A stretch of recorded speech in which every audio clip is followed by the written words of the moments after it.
this is Jack Stanley, and I wanted to talk about Thomas Edison's hearing. Now, there's a reason, because of the stories that we hear about Edison, and we hear all kinds of things in which he was boxed on the ear and pulled on the ear, and he heard a snap and it was all over. I hardly believe many of these stories. Edison was famous for telling yarns. Edison was famous for inventing stories about his life. Edison was famous for taking the truth and turning it into something it never was. Edison was at heart an entertainer. In many respects, we have to remember that when he was young, he liked to wear long red underwear and do the latest dances from the Broadway shows for his friends. And eventually, in his life, especially as he grew older, he got to star in his own show called Me. And we have to remember this, because there's the part of Edison we hardly ever think about. So, let me go through some of the aspects of Edison's hearing. Now, I have been fortunate to go through most of Edison's notebooks over about a 16-month period. I did it years ago, 20-some-odd years ago. And I garnered a lot of what Edison was by doing so. I went through his private books that no one ever went through. I always remember one of the archivists at the Edison National Historic Site said, you know, the last person that went through those books is 6 feet under the ground, because I was looking at books that weren't popular, weren't part of the group. You know, people always wanted to look at the light bulb or the development of the phonograph. I wanted to look at the day-to-day operations. I wanted to see what made Edison tick and what he would say on a regular basis. And there were various things that I caught, especially when he would listen to music and also when he was doing sound motion pictures. Because there were like 3 or 4 individuals who would listen to the recordings of the sound picture and make their comments. There are many times that Edison heard more than the others. Edison heard a lot of things when it came to music.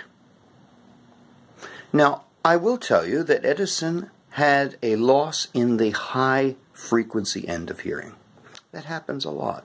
The hissing sibilance. In fact, Theodore Edison told me that he had a curve made of his father's hearing. And he constructed a hearing aid, but it was just monstrous. And, you know, there wasn't much he could do with it. But he said his father would listen to it, and he could hear pretty good, because that was what he was missing in his hearing. He could hear the lower tones. So Edison would listen to music, and he heard quite a bit of it. But also it gives us an idea of why he listened to music the way he did, and why he liked his records the way he did. He wanted it mellow. Mellow was nice for the ear for him. You know, it's interesting to note that Charles Edison had the same affliction, but we rarely ever mention that fact. You'll see him with a hearing aid all the time. Edison's desk in West Orange is filled with acousticons, which were hearing aids. And those were developed by, what was his name? Miller Reese Hutchison, who used to call Hutch. Mrs. Edison got rid of him because she didn't like him because he was crowding Charles out of the way as the heir apparent. But Edison heard a lot when Edison needed to hear a lot. He wrote a note. It's rather interesting, to one of his doctors, and he said, to be a little deaf and to be the only one that knows how deaf you are has its advantages. Very clever if you think about it. So what did Edison hear? Edison heard lower tones. He heard sharp noises. He could hear a lot of music. Certain frequencies bothered the ear.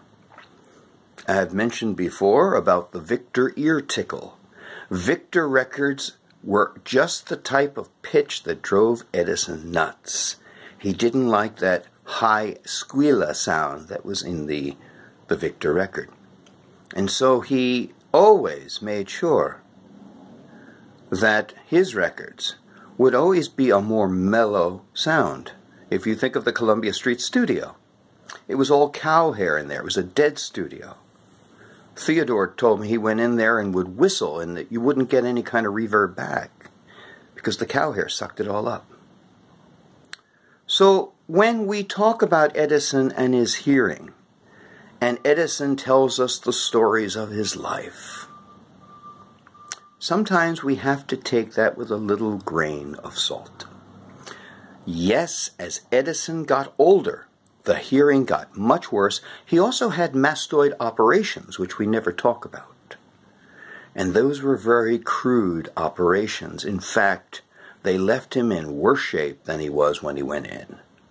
So those operations were not successful, and that led to a great decline in his hearing in his later years. Got so that he would bite into the machines. But that's not until the really later years of his life. He would experiment with biting into phonographs and have it go right through the bones. But more often than not, when he was hearing good, and it would vary with the mastoid, you know, the weather would affect the bones and stuff like that. When he was hearing good, he heard pretty well. And also, I will tell you a quick story about Fred Ott. Fred Ott had a son, which he named after Edison, called him Alva Ott. And he was in the office at West Orange. And this was around 1920, 1921, I'd say, somewhere right around there. And Fred was talking to a fellow friend, and Edison was at his desk at the other side of the room. And someone went up to Fred and said, "How's Alva doing?" He said, "He's doing pretty good. No thanks to that son of a bitch over there." And he could hear Edison laughing at his desk. So we have to really be careful about Edison. We know he had hearing loss, but we're never quite totally sure how much. Yes, we know at the end of his life he was deaf as a post. But Edison at the age of 60, Edison at the age of 65, probably was not quite as deaf as we make him out to be.